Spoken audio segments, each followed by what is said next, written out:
बोलिए भगवान बुद्ध की। भगवान बुद्ध के समय की घटना है कि देवराज इंद्र एक बार सोचते हैं, अपने मन में विचार करते हैं कि मेरे जैसा कोई सामर्थ्यवान व्यक्ति नहीं है। मेरे जैसा कोई सामर्थ्यवान व्यक्ति नहीं है। मैं जो चाहता हूं सो ही होता है। मेरी मर्जी के बिना कुछ भी नहीं होता। अगर होता तो मेरे जैसा वैजयंत प्रसाद किसी का कहाँ है, मेरे जैसा महल किसी का कहाँ है, मेरी जैसी सुंदर सुंदर भोग करने के लिए स्त्रियां कहाँ हैं लोगों के पास। मेरे जैसा वैभवशाली कोई और देवता श्रमण ब्राह्मण नहीं है इस धरती पे।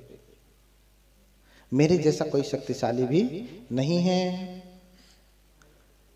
तो भंते सारिपुत्र साधना कर रहे थे और साधना में उन्होंने आवर्जन में देखा कि देवराज शक्र ऐसा सोच रहा है। सुगत के शासन में जिस समय स्वयं लोक गुरु भगवान अरहत सम्यक संबुद्ध इस धरा पे विद्यमान है, उस समय में किसी के मन में ऐसी धारणा चले कि मेरे जैसा कोई नहीं है, वो कितना अज्ञान में फंसा है। तो इसे सबक सिखाना होगा। बंते देख करके मुस्कुराते कि अरे ये तो मिथ्या दृष्टि का, इसे लगता है कि मैं ही शक्तिशाली हूं। इसकी जैसी तुच्छ शक्तियां तो श्रोतापन सक्यतागामी अनागामियों के पास होती है, अरहतों का तो कहना क्या, और फिर विद्यों की तो बात ही निराले। हाँ, बनते वहीं बैठे बैठे अपने पैर को बाहर निकाल करके, ऐसे बाहर निकाल करके अपने दाहिने पैर के दाहिने अंगूठे से ऐसे जरा सा ठुनगी मारी। हाँ, जैसे आप गोली खेलते तो ठुनगी मारते हैं ना, बनते ने ऐसे दाहिने पैर के दाहिने अंगूठे से ऐसे ठुनगी मारी और उनका देवलोक जो था, इंद्र का इंद्रासन हिलने लगा, पूरा लोक हिलने लगा। अब अपनी पूरी शक्ति लगा रहे हैं कि मेरा ये लोक जो है हिले ना, शांत हो जाए, स्थायी हो जाए। लेकिन उनका लोक हिल रहा है। पूरी शक्ति पूरा सामर्थ्य लगा करके देख लिए, लेकिन रुक नहीं पाए। पहले तो जब घर में समस्या आती है तो आदमी सोचता है कि मैं ठीक कर लूं। हाँ, आपकी गाड़ी रास्ते में बिगड़ जाए, पहले आप उतर करके नट बोल्ट लगा के खोल खाल के देखते हैं क्या हुआ। जब आपके बस का होता तो आप कर लेते हैं, नहीं होता तब कहीं सोचते हैं आखिर कौन बना सकता है इसे। पहले तो अपना सारा सामर्थ्य लगा लिया कि मैं तो परम शक्तिशाली हूं। अपनी आवर्जनी विद्या को लगाया कि रोकता हूं, लेकिन नहीं रोक पाया। फिर अपने दिव्य चक्षु से देखता कि आखिर किसने हिलाया इसे।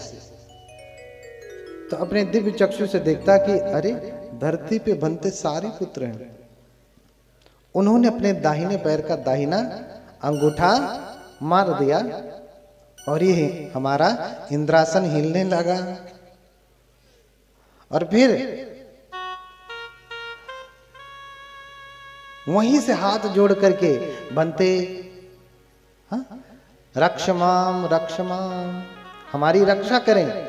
वहीं से हाथ जोड़ करके चिल्लाने लगते, बनते रक्षमाम रक्षमाम रक्षमाम, हमारी रक्षा करें, हमारी रक्षा करें, हमें बचाएं, हमसे गलती हो गई। हमने सोचा कि हम सबसे शक्तिशाली हैं, लेकिन आप हमसे ज्यादा शक्तिशाली हैं।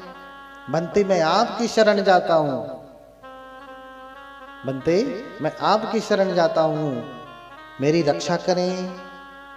बनते मुस्कुराते हैं, कितना अज्ञानी आदमी है, सुगत को छोड़ करके मेरी शरण आता है। बनते ने अपने पैर को जो आगे बढ़ाया था बस उसे पीछे कर लिया और इंद्रासन वो जो उनका जो हिल रहा था वो क्या हो गया, शांत हो गया, रुक गया। फिर वहीं से हाथ जोड़ करके 3 बार जो है भगवान को, धम्म को, संघ को तीनों को प्रणाम करते और कहते कि मैं आज से आपकी शरण जाता हूं। हे बंते, हे भगवान, मैं आज से आपकी शरण जाता हूं। मुझसे गलती हुई, अब दोबारा ऐसी गलती नहीं होगी। देखिए, लोग कहते हैं, मैंने कल भी कहा कि कहते हैं कि चमत्कार नहीं होता, रिद्धि बल होता है, योग बल होता है, जिसे हम इद्धि बल कहते हैं पाली में। जादू टोना तो ये तो हाथ की सफाई है, यौगिक बल नहीं है, यौगिक बल नहीं है। एक बार राजगृह का एक श्रेष्ठी, उसे एक चंदन की जड़ मिली। किसकी जड़? चंदन की जड़ मिली। चंदन बहुत महंगा होता है ना, तो रक्त चंदन की जड़ मिली। तो उसने सोचा कि मैं इसे क्या करूं, किस काम आएगा ये?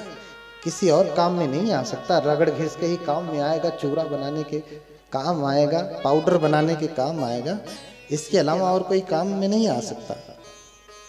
तो क्यों ना मैं इसे खुरद करके एक पात्र बनवा दूं। फिर उसने एक खुरदवा करके एक पात्र बनवा दिया चंदन का, और फिर सोचा इसका करूंगा मैं क्या। फिर उसने उस सुंदर से चंदन के पात्र को 7 तल जितना ऊंचा बांस लिया, उसमें बांध करके ऊपर टांग दिया। 7 तल, समझ रहे हैं? 7 मंजिला मकान जितना ऊंचा एक बांस लिया और उसमें बांध करके ऊपर टांग दिया, और घोषणा करवा दी कि जो अरहत हैं और परम रिद्धिमान हैं, वो इस पात्र को उतार लें, मैंने इसे दान कर दिया है। हाँ, मैंने इसे दान कर दिया है। उस समय महाकोटि और बंते मोग्गलान, ये दोनों उधर से ही गुजर रहे थे। उस समय के जो शास्ता थे, पूरन कश्यप, मक्कली घोषाल, अजित केस कंपनी, पकुत कच्चान, संजय वेलट पुत्र, निंगंडनाथ पुत्र, ये जो 6 शास्ता थे, वो बारी बारी से आते कहते कि सेठ, हम अरहत भी हैं और रिद्धिमान भी हैं, शक्तिशाली भी हैं, तो मुझे ये पात्र दे दे। तो सेठ कहता कि अगर आप रिद्धिमान हैं, अरहत हैं, तो मैं कहाँ रोक रहा हूं, मैंने तो दे ही दिया, आप जाइए और उड़ करके ले लीजिए। हाँ, एक एक करके 6 शास्ता आते और यही बात कहते कि हम रिद्धिमान हैं, अरहत भी हैं, हमें ये पात्र दे दो। सेठ कहता कि अगर आप योग्य हैं तो आप खुद ही उड़ करके ले लीजिए। लेकिन कोई उड़ नहीं पा रहा था, क्योंकि सच में रिद्धिमान नहीं थे। उसी समय बंते सारिपुत्र और महाकोटि उधर से गुजर रहे थे। बोले, बंते, आप रिद्धिमान हैं और अरहत भी हैं, आप इस पात्र को उतार लें। तो बंते मोग्गलान कहते कि आप अरहत हैं और रिद्धिमान हैं, आप ही क्यों नहीं उतार लेते। दोनों बंते आपस में कह रहे हैं, वो कह रहे हैं कि आप रिद्धिमान हैं और अरहत भी हैं, आप पात्र उतार लीजिए, ले लीजिए, ये पात्र आप ही के योग्य है, आप ही को अच्छा लगेगा। बोले, बंते मोग्गलान कह रहे हैं कि बंते, आप भी तो अरहत हैं, रिद्धिमान हैं, आप ही क्यों नहीं उतार लेते, ये आपको भी सुंदर लगेगा। तो तुरंत बंते के कहने पे बंते 7 तल ऊपर आकाश में जाते, पात्र को उतार लेते, पूरे राजगृह का 3 बार चक्कर लगाते हुए जिस सेठ ने टांगा था उस सेठ के महल के पास से गुजर रहे थे।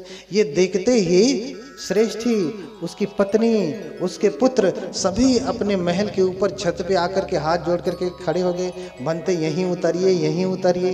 यहीं लैंडिंग करिए, अपना हेलीकॉप्टर यहीं उतारिए, भगवान आप यहीं उतरिए, बंते यहीं उतरिए।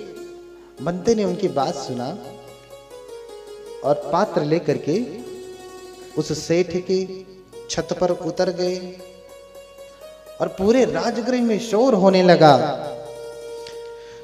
कि बंते बड़े रिद्धिशाली हैं, बड़े शक्तिशाली हैं, परम सामर्थ्यवान हैं। शोरगुल होने लगा, जय जयकार होने लगी। बोलो बंते की, बोलिए बोलिए बंते की जय। जय जयकार होने लगी। जब ये बात भगवान बुद्ध को पहुंची कि आपके शिष्य ने उड़ करके पात्र उतारा, न सिर्फ पात्र उतारा, पूरे राजगृह नगर का 3 बार चक्कर भी लगाया पात्र लेकर के। जब भगवान को पता चलता है, भगवान बुलाते, ये सुन इधर आ।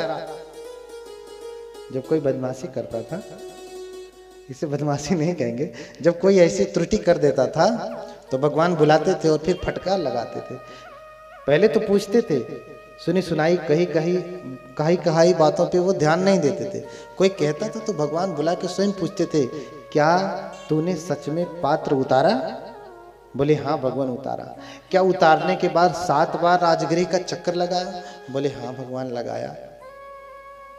बोले मोघ पुरुष, तूने इस तुच्छ लकड़ी के पात्र के लिए उत्तर मनुष्य धर्म का प्रदर्शन किया।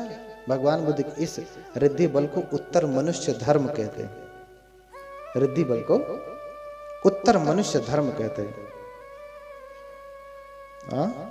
तूने इस तुच्छ मिट्टी के पात्र के लिए उत्तर मनुष्य धर्म का प्रदर्शन किया इन गृहस्थों को। ये अप्रसन्नों को प्रसन्न करने के लिए। किसको प्रसन्न करने के लिए? ये अप्रसन्नों को प्रसन्न करने के लिए है, जो सील में श्रद्धा नहीं रखते, जो समाधि में श्रद्धा नहीं रखते, जो प्रज्ञा में श्रद्धा नहीं रखते, तथागत के 4 आर्य सत्य अष्टांगिक मार्ग प्रतिसमुत्पाद में श्रद्धा नहीं रखते, उनको आप जो है प्रसन्न करने के लिए। जो इसमें श्रद्धा रखते हैं उन्हें कोई चमत्कार देखने की जरूरत नहीं पड़ती, वैसे ही त्रिरत्नों की शरण चले जाते हैं। और तूने इन अज्ञानियों को प्रसन्न करने के लिए उत्तर मनुष्य धर्म का प्रदर्शन किया। भगवान ने फटकार लगाया, और न सिर्फ फटकार लगाया अपितु भगवान ने उसी समय से चमत्कार को दिखाने के लिए पाबंदी लगा दी। अब से कोई भी उत्तर मनुष्य धर्म का दिव्य शक्ति का प्रदर्शन नहीं करेगा। जितने भी विनय पिटक में नियम है ना भिक्षुओं के लिए, उन 227 नियमों में से, शीलों में से ये एक नियम है कि कोई भिक्षु दिव्य शक्ति का प्रदर्शन नहीं कर सकता। भिक्षुओं के लिए कितने नियम हैं? 227। भिक्षुणियों के लिए 311। भिक्षुणियों के लिए ज्यादा है, पुरुषों के लिए कम है। अब आप कहेंगे ये तो अत्याचार है, उनके लिए ज्यादा नियम, हमारे लिए कम नियम। उनके लिए ज्यादा नियम कुछ उनकी शारीरिक संरचना, कुछ शारीरिक क्रियाओं की वजह से बढ़ जाते हैं। कुछ चीजें ऐसी हैं जो सिर्फ स्त्री में होती है, पुरुष में नहीं होती। उन नियमों के अनुसार उनके नियम बढ़ जाते हैं। बाकी और भिक्षु के संबंधित नियम लगभग बराबर हैं। तो उन 227 नियमों में से एक नियम है, एक शील है कि कोई भिक्षु दिव्य शक्ति का प्रदर्शन नहीं करेगा। अब जब विधर्मियों ने, निंगंठों ने जान लिया कि भगवान ने नियम बना दिया है, श्रमण गौतम ने नियम बना दिया है कि कोई चमत्कार का प्रदर्शन नहीं करेगा, तो अब उनकी जो शिष्य हैं वो भी नहीं कर सकते, क्योंकि वो भगवान बुद्ध की बात के विरुद्ध जा ही नहीं सकते, चाहे कुछ भी हो जाए। एक एक नियम को ये पालन करने वाले। देखिए, हमें विरोधियों से भी अच्छी चीज समझनी चाहिए। विरोधी भी अनजाने में ये कह रहा है कि सुगत ने, श्रमण गौतम ने अगर नियम बना दिया कि कोई शक्ति का प्रदर्शन नहीं करेगा तो उसके श्रावक ऐसे हैं कि उनके वचन के विरुद्ध जाने वाले नहीं हैं। देखो कर रहा है निंदा, हो रही है प्रशंसा, कि ऐसे हैं भगवान, ऐसे हैं उनके श्रावक कि एक भी श्रावक भगवान बुद्ध के विरुद्ध नहीं जाता। यहाँ तो इतना भर लाल पानी पीकर के आएंगे, इधर उधर मंडराएंगे और कहेंगे बुद्धम शरणम गच्छामि। लाल वाले साग का भोग लगा करके आएंगे और कहेंगे बुद्धम शरणम गच्छामि। इधर उधर नैन मटकाएंगे, मुंह मार के आएंगे और कहेंगे बुद्धम शरणम गच्छामि। बुद्ध का श्रावक वो नहीं जो उनके विरुद्ध चलता है, बुद्ध का श्रावक वो है जो उनके पथ पर चलता है। पथानुगामी बुद्ध शावको, को वा बुद्धस्य शावको। प्रश्न किया गया बुद्ध का श्रावक कौन है? बुद्ध पथानुगामी को, बुद्ध शावको, जो बुद्ध के पथ पर चलता है वो बुद्ध का श्रावक है, बुद्ध का शिष्य है। इसलिए कहा कि एस भगवतो शावक संघो, ये भगवान के श्रावक संघ है। क्या? सुपटिपन्नो भगवतो शावक संघो, उजुपटिपन्नो भगवतो शावक संघो, न्यायपटिपन्नो भगवतो शावक।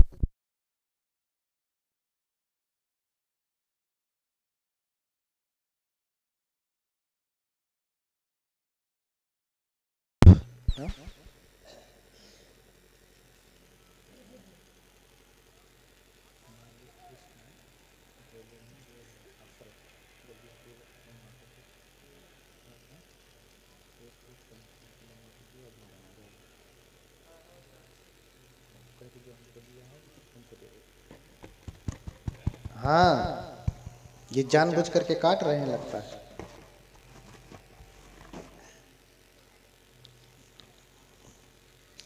तो कौन है भगवान के श्रावक?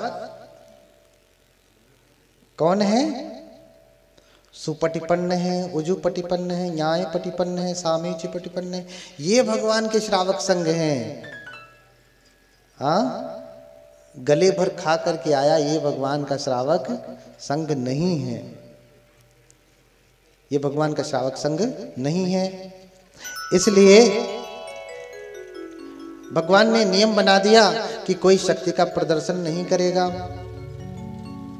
कोई दिव्य शक्ति का प्रदर्शन नहीं करेगा। तो अब कोई नहीं करेगा, इसलिए सब चिल्लाने लगे कि देखो गौतम और गौतम के शिष्य तो अपने आप को अरहत कहते हैं, लेकिन इन्हें जब रिद्धि बल का प्रतिहार्य का प्रदर्शन करने के लिए कहा जाता है तो ये कर ही नहीं पाते। हम तो उनसे चैलेंज ले रहे हैं, हम उनके प्रतिद्वंदी हैं, हम तो उन्हें कह रहे हैं मुकाबला करेंगे तुमसे, आओ रिद्धि बल में, चमत्कारिक शक्तियों में, लेकिन ये लड़ने को राजी नहीं। क्यों? क्योंकि ये जानते ही नहीं, ये जानते ही नहीं। ऐसा कहकर के गलत प्रचार करने लगे। और फिर जब राजा बिंबिसार को यह बात पहुंची कि भगवान ने मना कर दिया है कि अब से कोई रिद्धि बल नहीं दिखाएगा, तो आकर के भगवान से कहते, भगवान सुना है आपने रिद्धि प्रदर्शन के लिए मना कर दिया है। बोले हाँ महाराज। बोले ये जो तैर्थिक हैं, दूसरे धर्म वाले हैं, वो तो कहते हैं कि तथागत रिद्धि बल जानते ही नहीं, उनके श्रावक जानते ही नहीं, जानते हो तो आवे दिखावे हमारे सामने, हम तो उनसे लड़ने को तैयार हैं। भंते अगर आपने मना कर दिया है, बनते गण अगर नहीं दिखाएंगे तो हमारे धर्म की मर्यादा घटेगी, हमारे धर्म की मर्यादा घटेगी। तो फिर क्या करेंगे भगवान? भगवान बोले कि उनके दिखाने पे दिखाऊंगा। बोले उनके चमत्कार दिखाने पे मैं दिखाऊंगा। राजन कहते ये कौन सी बात हो गई? अपने शिष्यों को मना कर दिया कि शक्ति प्रदर्शन नहीं करना है, और खुद कहते हैं कि मैं दिखाऊंगा। ये दोहरी बातें नहीं हो गई? बोले राजन तुम्ही से पूछता हूं, जैसा तू समझना उत्तर देना। अच्छा ये बताओ, तुम्हारे राज्य में उद्यान है, बगीचा है? बोले हाँ भगवान बगीचा है। बोले उसमें आम का वृक्ष है? बोले हाँ वृक्ष है। फल लगता है? हाँ लगता है भगवान। अच्छा ये बताओ, कोई तुम्हारा नौकर, कोई तुम्हारा सेवक उस आम के फल को तोड़ करके खाए तो तुम उसे दंड दोगे कि नहीं? बोले हाँ महाराज, हाँ भगवान मैं उसे दंड दूंगा। बोले क्यों? बोले वो मेरा बगीचा है और मेरी अनुमति के बिना कोई आम नहीं खा सकता। बोले अच्छा अगर उसी बगीचे से तुम आम तोड़ करके खाओ तो तुम्हें कोई दोष लगेगा, तुम्हें कोई दंड मिलेगा? बोले नहीं, मैं तो उसी बगीचे का रचनाकार हूं, स्वयं मेरा बगीचा है, मैं जब चाहूं तोड़ करके आम खा सकता हूं। बोले इसी प्रकार से राजन तेरा शासन 300 योजन अंग और मगध में चलता है, तथागत का शासन 10 सहस्र चक्रवालों में चलता है। तथागत धर्म राजा हैं। बोलिए भगवान बुद्ध की धर्मराजस तथागत है। तथागत क्या है? धर्मराजा है। इसलिए मैं अपने बगीचे में, मैं अपने शासन का स्वयं राजा हूं, मैं जब चाहूं तब रिद्धि का प्रदर्शन कर सकता हूं। श्रावकों के लिए नहीं, शिष्यों के लिए नहीं है। फिर राजा प्रसन्न होते। और जब तार्किकों ने सुना कि श्रमण गौतम अर्थात भगवान बुद्ध चमत्कार दिखाएंगे तो उनका मुंह लटक गया। अब क्या करें? अब तो हम मारे गए। हर हाथ पकड़ते कि अरे अब तो हम मारे गए, अब हमारा नाश होगा, अब हम क्या करें, अब हम क्या करें? तो सभी भागने लगते। राजन फिर पूछते कि भगवान फिर चमत्कार कहां दिखाएंगे? बोले श्रावस्ती में। बोले इतना दूर राजगिरी से आप श्रावस्ती क्यों जाएंगे? बोले समस्त बुद्ध अपना यमक प्रतिहार्य वहीं दिखाते हैं, जो सबसे बड़ा चमत्कार होता है। भगवान बुद्ध जितने भी बुद्ध हुए हैं 27 बुद्ध और फिर गौतम बुद्ध जो 28वें हैं, ये सभी लोग श्रावस्ती में ही दिखाते हैं। बोले कि किस वृक्ष के नीचे दिखाएंगे? बोले गडम्ब वृक्ष के नीचे। गंड नाम का एक व्यक्ति है, उसी के आम के वृक्ष के नीचे। अब तार्किकों ने सुना तो भागने लगे श्रावस्ती की ओर, और जो भी मिलता उससे कहते जाते। लोग पूछते अरे महाराजा भाग क्यों रहे? बोले ये श्रमण गौतम हम उससे चमत्कार दिखाने के लिए कहें, लेकिन वो दिखा नहीं रहा है, वो भाग रहा है, हम उसे पकड़ रहे हैं, दौड़ा रहे हैं उसके पीछे पीछे। जहां मिलेगा वहीं चमत्कार दिखाएंगे। जब पता चला कि आम के वृक्ष के नीचे चमत्कार दिखाएंगे तो उसने क्या किया? 100 योजन दूर में जितने भी आम के वृक्ष थे सब उखड़वा दिया, छोटे छोटे। 100 योजन दूर में जितने भी आम के वृक्ष थे वो सब उखड़वा दिया, कटवा दिया। उस समय बड़े प्रतिष्ठित हुआ करते थे ना ये लोग, बुद्ध से ज्यादा प्रतिष्ठित थे। बुद्ध तो अभी अभी बोधि प्राप्त कर किए हैं, ये लोग पहले से छाए हुए लोग हैं पूरी धरा पे। अब उनका आसन हिल रहा है क्योंकि बुद्ध जैसे व्यक्ति आ गए। जब सामर्थ्यवान व्यक्ति आ जाता है ना, उसका विरोध इसीलिए शुरू हो जाता है। क्यों? क्योंकि उसके आने से बाकियों की सत्ता डगमगाने लगती है। बोलिए भगवान बुद्ध की। हाँ, इसलिए विरोध होता है बहुत। हाँ, बहुत विरोध होता है। हमारे अजय जी ने भी बहुत विरोध सहा है, थोड़ा मोड़ा नहीं, बहुत विरोध सहा है। नहीं तो विरोध किस बात का भाई? भगवान बुद्ध के धम्म का प्रचार आप भी कर रहे हैं, भगवान बुद्ध के धम्म का प्रचार सुमंगल विहार भी कर रहा है, आपत्ति क्यों, तकलीफ क्यों? लेकिन सुमंगल बुद्ध विहार आगे हो जाएगा, बाकी बुद्ध विहार पीछे हो जाएगा, इसलिए तकलीफ है। हाँ, तो समट गौतम भाग रहे हैं, हम लोग उनको पकड़ रहे हैं, दौड़ा रहे हैं, जहां मिल जाएंगे वहीं हम चमत्कार दिखाएंगे। सभी आम के वृक्ष को भी उखड़वा दिया, कटवा दिया, ना रहेगा बांस, न बजेगी, ना आम रहेगा, ना ये चमत्कार दिखा पाएंगे। छोटे से छोटे आम को जो अभी कल ही अंकुरण हुआ उसको भी तोड़वा दिया, एक भी आम का वृक्ष धरती पे छोड़ा नहीं। हाँ, उसी समय भगवान जा रहे थे। राजा का एक सेवक था जिसका नाम था गंड। एक महायान में सूत्र है जिसका नाम गंड व्यूह सूत्र। ये पूरा इसी के ऊपर, भगवान के अलग सिद्धियों के ऊपर, चमत्कारों के ऊपर। गंड ने देखा कि एक असमय बड़ा सुंदर सा स्वर्ण रंग का, सोने के रंग का एक सुंदर सा आम, कभी कभी जब बड़ा सा सुंदर सा चिकना सा कोई दाग धब्बा नहीं होता तो लगता है सोना जैसा, है ना, चमकता है, सुंदर लगता है। ऐसा ही बिना समय का एक आम का फल बगीचे में, राजा के बगीचे में गिरा हुआ मिला, और वो बगीचे का रखवाला था, माली था, ऐसा समझिए। जब वो सुंदर फल देखा तो वो ये भी देखता है उस फल के आसपास बहुत सारी पक्षियां, बहुत सारे अन्य कौवे भी मंडरा रहे थे, इतना सुंदर था उसको खाने के लिए। गंड ने देखा कि इतना सुंदर आम, दौड़ करके उठाता है, वो भी आश्चर्यचकित होता है कि बिना समय का ये आम कहां से आ गया। वर्णन मिलता है कि देवताओं ने उसे गिराया था, आप मत समझिए आ गया होगा कहीं से। बिना समय के ये आम कहां से आ गया, और इतना सुंदर है कि इसे देख करके ही पेट भर जा रहा है, इतना सुंदर।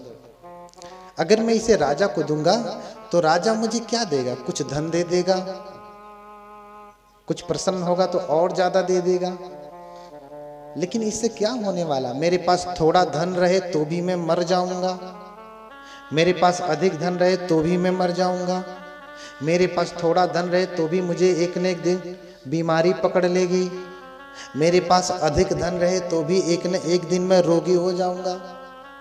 तो ये मेरे लिए हितकर नहीं। जिनके पास धन है वो भी दुखी हैं, जिनके पास धन नहीं है वो भी दुखी हैं। तो इसका सदुपयोग क्या होगा, मैं भगवान को दे दूं। जैसे ही आम को हाथ में उठाता है और बाहर निकलता है, बगीचे से देखता है भगवान जा रहे थे, इतना सुअवसर उसको प्राप्त हो गया। भागा भागा जाता, भगवान के पात्र में वो आम रख करके 3 बार प्रणाम करता। भगवान आम के फल को देख करके मुस्कुराते हैं, फिर आनंद को इशारों से कहते हैं कि संगाठी लगाओ, यहीं बिछा दो, मैं यहीं बैठूंगा। भगवान के इशारे को समझ करके बंते ने तुरंत संघाटी बिछा दिया। भगवान वहीं बैठ गए और बंते ने तुरंत उस आम का रस निचोड़ करके, निकाल करके भगवान को दिया, और गुठली जो है गंड को दिया। भगवान ने रस पी लिया, आम का जूस पी लिया, और फिर गंड से कहा कि तुम अपने हाथ से ही खोद करके यहीं पे ये आम रोप दो। गंड ने वहीं भगवान के सामने जमीन खोदा और आम उसी में दबा दिया, और फिर भगवान ने कहा कि चलो मेरे हाथों के ऊपर पानी गिराओ। भगवान ने अपने हाथ धोया, तुरंत आम में अंकुरन आने लगा। तुरंत आम बड़ा होने लगा, तुरंत उसमें शाखा प्रशाखा सब, डालियां पत्तियां सब उसमें आम आने लगे।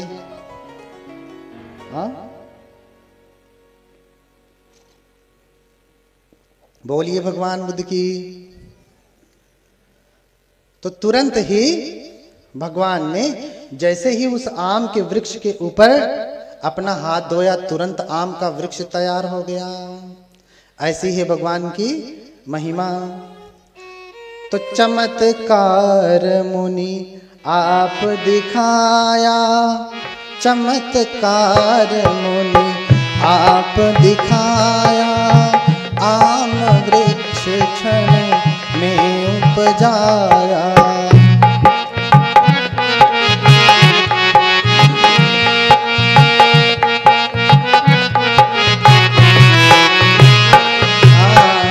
चमत्कार मुनि आप दिखाया, आम वृक्ष क्षण में उपजाया।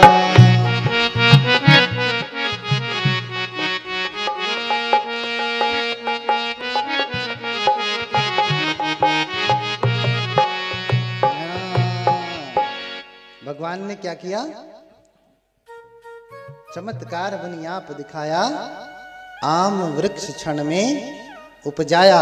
बाढ़ा वृक्ष कासे गयऊं, लोगन के मन विस्मय भयऊं। लोगों के मन में विस्मय हुआ, लोग आश्चर्यचकित हुए, ये कैसे हो गया? ये ऐतिहासिक घटना है, कोई काल्पनिक घटना नहीं है। देखते ही देखते आम का वृक्ष खड़ा हो गया। राजा देख करके आश्चर्यचकित हो गया। तुरंत सैनिकों को आदेश दिया कि इसका संरक्षण किया जाए, कोई इसे हानि न पहुंचाने पाए।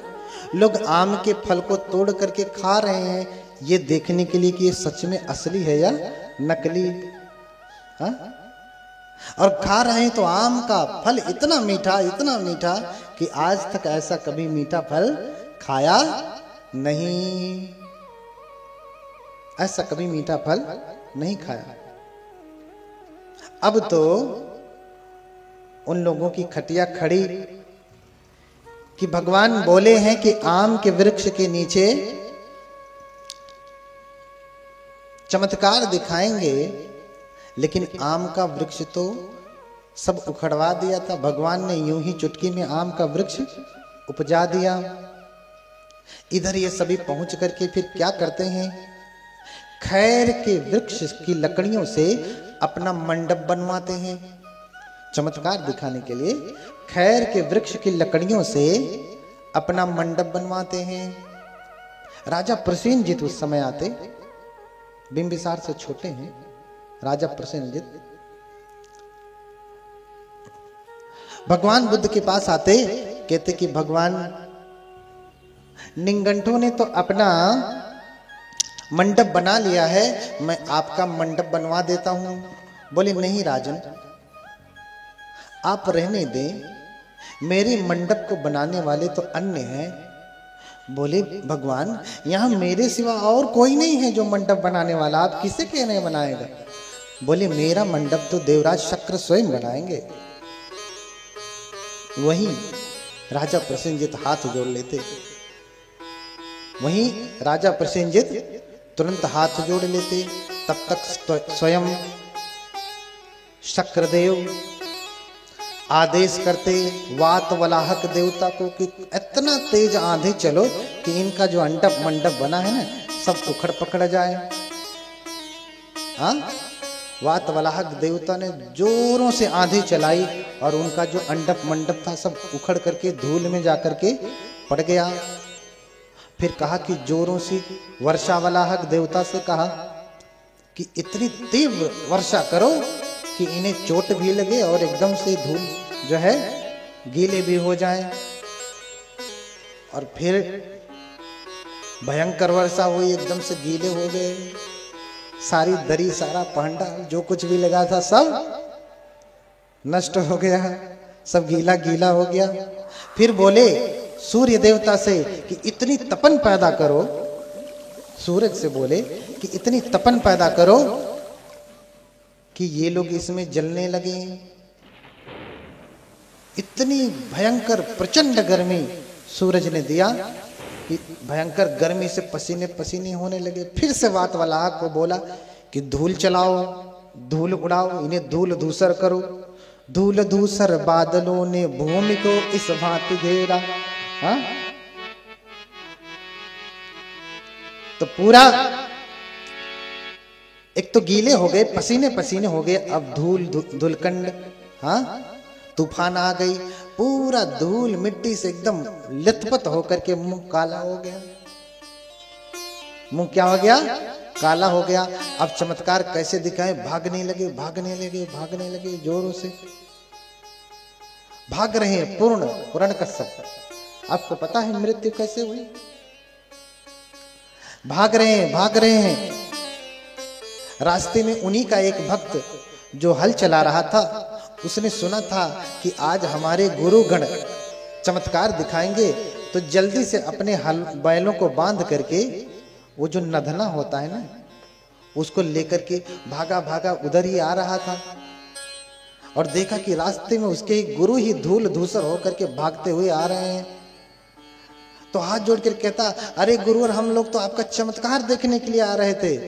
तो उनके हाथ से नदना छीन करके, रस्सी छीन करके कहता है, चलिए रस्सी मुझे दे, तुझे चमत्कार से क्या काम। छीन करके भागते और कहते हैं, वर्णन मिलता है, आगे जाते हैं, अपने पांव को लपेट करके, गले को लपेट करके नदी में कूद जाते और बुड़ बुड़ बुड़ बुड़ करके वहीं डूब के मर जाते हैं। बोलिए भगवान बुद्ध की करुणा है। लज्जा के मारे कि अब कौन से मुख से चमत्कार दिखाएंगे, डूब करके मर जाते, क्योंकि बुद्ध के सामने कोई चमत्कार दिखा पाएगा, संभव नहीं। अब इधर समस्त श्रावस्ती के लोग, अन्य जगहों से आए हुए लोग भी, लगभग 7 करोड़ लोग इकट्ठा हैं देखने के लिए भगवान बुद्ध का चमत्कार। और भगवान फिर यमक प्रतिहार्य दिखाते। भगवान क्या करते? यमक प्रतिहार्य दिखाते। यमक प्रतिहार्य सबसे कठिन प्रतिहार्य होता है। यमक का अर्थ होता है जोड़ा, प्रतिहार्य का अर्थ होता है चमत्कार। अर्थात हमारा शरीर 5 तत्वों से बना है, लेकिन हम 5 तत्वों को एक साथ प्रयोग करना चाहें तो नहीं कर सकते। जैसे हम चाहें कि आग भी निकालें, पानी भी निकालें, संभव नहीं, क्योंकि आग के जो है पानी के निकलते आग क्या हो जाएगी? बुझ जाएगी। दोनों एक साथ नहीं होगा, इसलिए इसे यमक प्रतिहार्य कहा। ये सबसे कठिन प्रतिहार्य होता है, जो कोई नहीं कर सकता सिवाय बुद्धों के। इसलिए भगवान बुद्ध ने श्रावस्ती में, जिसे आप औना झार कहते हैं, जाके देखिएगा टीला, जहां पे भगवान बुद्ध ने चमत्कार दिखाया है, उसे स्वयं पूरा तत्व ने, सरकार ने बोर्ड लगाया है कि यहाँ भगवान ने यमक प्रतिहार्य दिखाया। इसलिए कथा के पंपलेट में आपने पढ़ा होगा, भगवान बुद्ध की कथाएं कोई काल्पनिक नहीं घटना है, कोई कहानी नहीं कि कह दिया, किसी के मन में आया भगवान के बारे में जो कहना था कह दिया, वो कहानी हो गई। नहीं, ये घटनाएं हुई हैं, ऐतिहासिक, इतिहासम, ऐसा हुआ है, इतिहास है। तो लोग देश विदेश से आते हैं वहां दर्शन करने के लिए, देश विदेश से वहां दर्शन करने के लिए आते हैं कि भगवान ने जहां चमत्कार दिखाया, रिद्धि बल दिखाया, वो स्थान कितना पावन है। अपने माथे को वहां पे लगा करके अपने आप को धन्य मानते हैं। भगवान ने वहीं पे यमक प्रतिहार्य दिखाया। कैसे दिखा रहे हैं? एक आंख से पानी निकालते तो दूसरी आंख से अग्नि निकालते, एक कान से अग्नि निकालते तो दूसरे कान से पानी निकालते, जल निकालते, ऐसे ही नाक से, ऐसे भुजाओं से, ऐसे छाती से दाहिने तरफ से जल तो बाएं तरफ से अग्नि, पैरों से दाहिने तरफ से अग्नि तो बाएं तरफ से जल, ऐसे ही यमक में, जोड़े में अग्नि और जल को निकालते। और फिर प्रतिहार्य दिखाते दिखाते भगवान वहीं से, ये प्रतिहार्य कब दिखाया? ये आषाढ़ी पूर्णिमा को दिखाया। आषाढ़ी पूर्णिमा को क्या होता है? आषाढ़ी पूर्णिमा को भंते लोगों का वर्षावास शुरू होता है। भंते लोग अधिष्ठान लेते हैं। उसी दिन, उसी आषाढ़ी पूर्णिमा के दिन भगवान ने यमक प्रतिहार्य भी दिखलाया था। यमक प्रतिहार भी दिखलाया था। आषाढ़ी पूर्णिमा का दिन है। फिर भगवान दिखलाते दिखलाते वहीं से विचार करते हैं कि पहले के बुद्ध चमत्कार दिखाने के बाद क्या करते थे। पहले के बुद्ध यमक प्रतिहार दिखाने के बाद क्या करते थे। तो उन्होंने देखा कि वो भी अपनी माता को तावतिंस में अभिधम्म का उपदेश देते हैं। इसलिए गौतम बुद्ध भी वहीं से प्रतिहार दिखा करके क्या करते, तावतिंस लोक में चले जाते, अपनी माता महामाया को उपदेश करते। क्योंकि माता महामाई 7 दिन में ही चली गई थी सिद्धार्थ को छोड़ करके। हाँ, क्योंकि 7 दिन में ही जब वो गर्भ में आए, गर्भ से बाहर आए, जन्म लिया, तो 7 दिन तक ही जीवित रही और फिर शरीर छोड़ के चली जाती हैं। तो लोग प्रश्न कर देते हैं कि भगवान बुद्ध इतने पुण्यवान थे तो उनके जन्म के बाद माता तो जिंदा रहना चाहिए, लंबे समय तक जीना चाहिए। बुद्ध की माता तो और लंबी आयु होनी चाहिए ना। सामान्य माताएं इतना जीती हैं तो बुद्ध की माता तो उसका लंबा जीवन होना चाहिए। तो अस्य किम कारणम यदि सर्वज्ञ मातारम चरमे सप्तमे दिवसे माता जहति जीवितम। कारण क्या है कि 7वें दिन में माता मर जाती है। ध्यान से सुनिएगा, कभी कभी जब बच्चा जन्म लेता है, मां मर जाती है, तो लोग क्या कहते हैं बच्चे को, बच्ची को? बोलिए भगवान बुद्ध की। अगर कोई बच्ची जन्म लेवे, बच्चा जन्म लेवे और अगर मां मर जाए जन्म दे करके, तो लोग क्या कहते हैं? उस बेटी को, उस बेटे को क्या कहते हैं? ये तो डाइन है, पैदा होते ही मां को खा गई, कहते हैं ना। लेकिन ऐसा नहीं है भाई, जिसकी आयु जब तक है तब तक आदमी जिएगा। कोई लाख चाहे मारने के लिए तो मार नहीं सकता। जब उसका पुण्य खत्म होगा, आयु खत्म होगा, तभी वो मर सकता है। कोई उसे मार नहीं सकता आयु से पहले। आज सिद्धार्थ गौतम जब जन्म लेते हैं तो 7 दिन के बाद माता महामाया उनकी मृत्यु हो जाती। तो लोग पूछने ही लगते, अस्य किम कारणम यदि सर्वज्ञ मातारम चरमे सप्तमे दिवसे माता जहति जीवितम। 7वें दिन में माता मर जाती हैं। तो कहते हैं कि जिस गर्भ में बोधिसत्व निवास करते हैं वो गर्भ पावन होता है।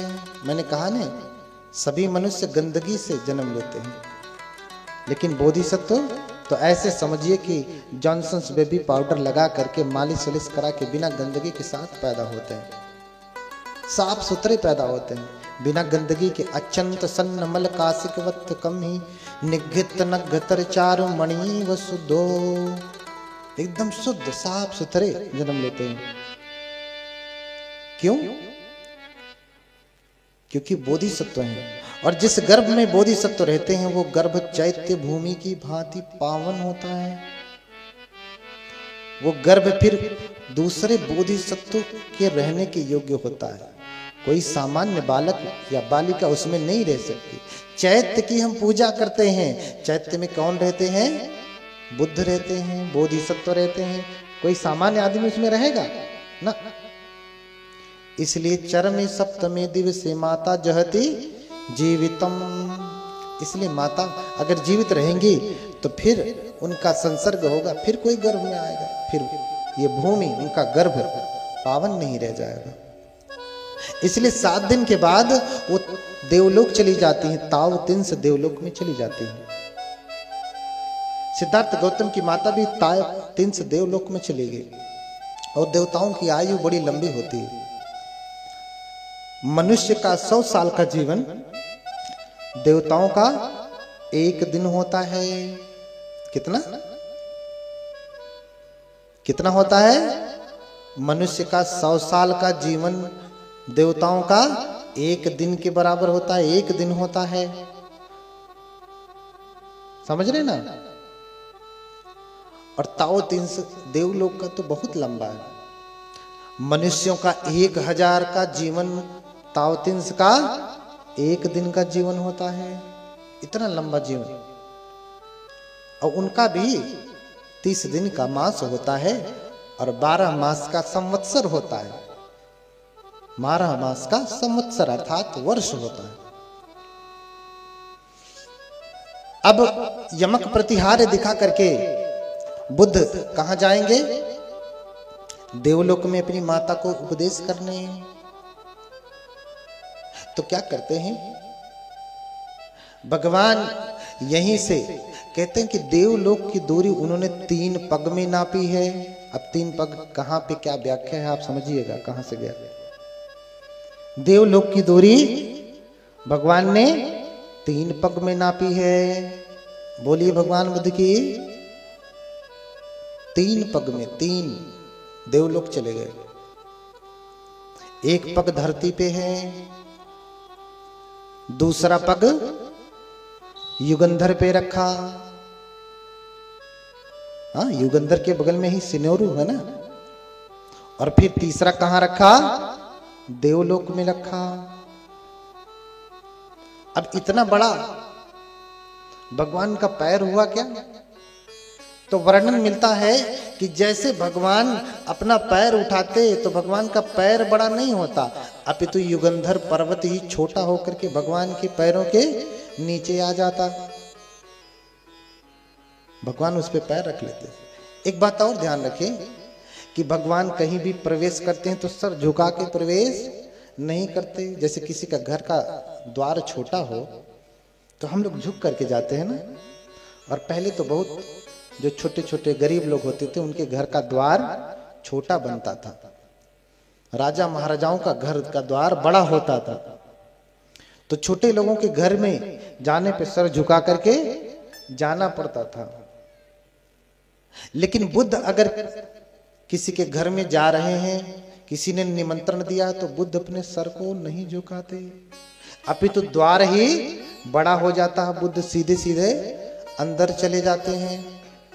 बुद्ध कहीं कभी भी अपना सर नहीं झुकाते हैं। ये बुद्ध का बल है, बुद्ध की महिमा है कि वो कहीं भी किसी भी परिस्थिति में सर नहीं झुकाते। भगवान ने 1 पैर धरती पे रखा, दूसरा युगंधर, और फिर तीसरा कहां रखा? ताओ 300 देवलोक में। और जैसे ही वो देवलोक में चले गए भगवान अंतर ध्यान हो गए। देवलोक में जाते ही यहां से दिखाई थोड़ी नहीं देंगे। हाँ, यहां से दिखाई नहीं दिए। तो गतो चित्तकूटं वा कैलासं वा युगंधरं ननुपसामि संबुद्धं लोकजेठं नरासभं। लोग चिल्लाने लगे, कहने लगे, अरे भगवान बुद्ध कहां चले गए? चित्रकूट चले गए कि युगंधर पे चले गए, सिनेरू चले गए, कैलाश चले गए, कहां चले गए? हम अपने भगवान बुद्ध को नहीं देख पा रहे हैं, कहां चले गए? मोगलान सब देखते हुए भी, जानते हुए भी कि भगवान तो गए हैं अपनी माता को उपदेश करने, फिर भी अनिरुद्ध से कहते कि बनते अनिरुद्ध से पूछो। बनते अनिरुद्ध दिव्य चक्षु में सबसे अग्र है। उनका दिव्य चक्षु बहुत तीक्ष्ण है, जो कोई भी ना देख पाए उसे भी वो देख लेते हैं। बुद्ध तो सब कुछ देखते ही हैं। बुद्ध के बाद दिव्य चक्षुओं में कोई अग्र है तो बनते अनिरुद्ध। बोलते कि बनते अनिरुद्ध से पूछो। तो बनते अनिरुद्ध लोगों को बताते कि भगवान ताओ 300 देवलोक में गए और अपनी माता को उपदेश करने, अभिधम्म का उपदेश वहीं करेंगे। आपको पता होना चाहिए कि हमारा धर्म ग्रंथ त्रिपिटक है। त्रिपिटक में सूत्र पिटक है, विनय पिटक है और अभिधम्म है। सूत्र और विनय का उपदेश आप पाएंगे कि धरती पे हुआ है, लेकिन अभिधम्म का उपदेश कहां पे हुआ है? कहां पे हुआ है? उसका उपदेश धरती पे नहीं हुआ है। भगवान का 7वां वर्षावास कहाँ का है? देवलोक में। भगवान बुद्ध के 45 वर्षावासों का लेखा जोखा है, पूरा विवरण है। उन विवरणों में भगवान बुद्ध का जो 7वां वर्षावास है वो कहाँ पे है? देवलोक में। तो आज ये आषाढ़ी पूर्णिमा का दिन है। भगवान 3 महीने के लिए कहाँ जाते हैं? देवलोक में, वहीं वर्षावास करते हैं। लेकिन मैंने बताया कि देवताओं का, ताओतिंस देवताओं का हजारों वर्षों का जीवन, मनुष्य जो है, मनुष्यों का हजारों वर्षों का जीवन ताओतिंस का 1 दिन का जीवन होता है। हाँ, तो 3 महीना 3 घंटे से भी कम होगा उनके लिए, लेकिन हमारे लिए तो 3 महीने हो जाएगा। तो भगवान जब वहां जाते अपनी माता महामाया को उपदेश करने के लिए, तो भगवान का शरीर तो 4 तत्वों से बना है ना। भगवान का शरीर किससे बना है? 4 तत्वों से बना है। अग्नि, मिट्टी, हवा, पानी। आकाश तत्व बाद में घेरता है जब हम आकाश अनंत आयतन की भावना करते हैं। इसलिए हम 5वें तत्व को गणना में नहीं रखते, 4 तत्व की ही गणना में रखते हैं। जब आप अर्हत होंगे, 5वें जो है आकाश अनंत आयतन ध्यान करेंगे, तो फिर आपके अंदर भी आकाश तत्व होगा। अभी तो नहीं है, तो आपके लिए तो नहीं ही है, हमारे लिए तो नहीं ही है। भगवान अपनी माता को उपदेश देते 3 महीने तक। तो सभी लोग कहते कि भगवान 3 महीने तक वहां रहेंगे, तो हम लोग 3 महीने उनको देखे बिना कैसे रहेंगे? उनके उपदेश को सुने बिना कैसे रहेंगे 3 महीने? तो फिर भंते अनिरुद्ध भगवान के पास जाया करते थे। भगवान का शरीर 4 तत्वों से बना है, इसलिए 3 महीने में तो कम से कम 90 बार तो उनको भोजन करना ही है। दिन में 1 बार भगवान भोजन करते हैं, तो 3 महीने में कितनी बार करेंगे? 90 बार करेंगे। तो हर दिन भगवान अपनी जैसी मातृका स्थापित करके, अपने जैसा प्रतिरूप स्थापित करके, जिसे कहते हैं मनोमय युद्धि। युद्धि का एक प्रकार क्या है? मनोमय युद्धि। अपने जैसा एक बुद्ध स्थापित करके, उपदेश करके चले जाते। वो बुद्ध बोल रहे हैं, लेकिन असली बुद्ध कहां चले गए? आते थे दक्षिण उत्तर कुरु में, और वहां जाकर के अनोतप्त जो दह है, झील है उत्तर कुरु हिमालय में, वहां जाकर के नागलता की दातोन करते थे। नागलता पान के पत्ते को कहते हैं, पान के पत्ते को कहते हैं नागलता। इसलिए श्रीलंका में आप जाएंगे तो भगवान बुद्ध की पूजा पान के पत्तों से होती है।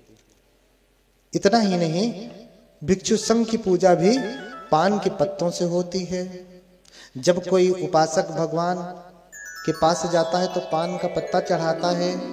जब कोई उपासक किसी भिक्षु के पास जाता है भोजन दान के लिए निमंत्रण देने या ऐसे ही दर्शन करने, तो पान का पत्ता खूब अच्छे से सजा करके, लपेट करके, भगवान को अभिमंत्रित करके, जहां भंते होते वहां जाता है।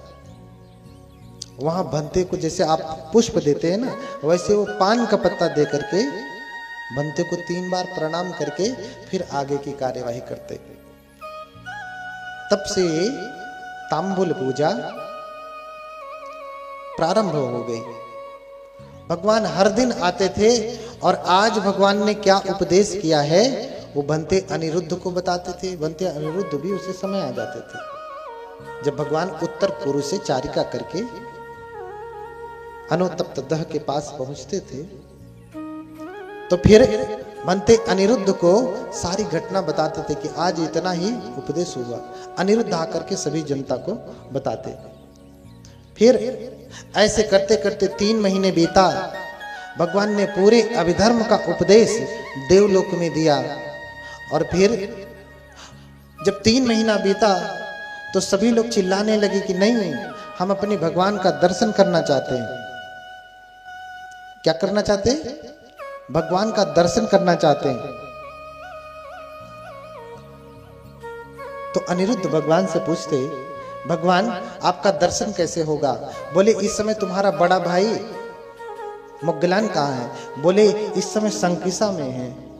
तो बोले सभी को बोलो कि संकिसा में आए, वहीं तथागत उतरेंगे।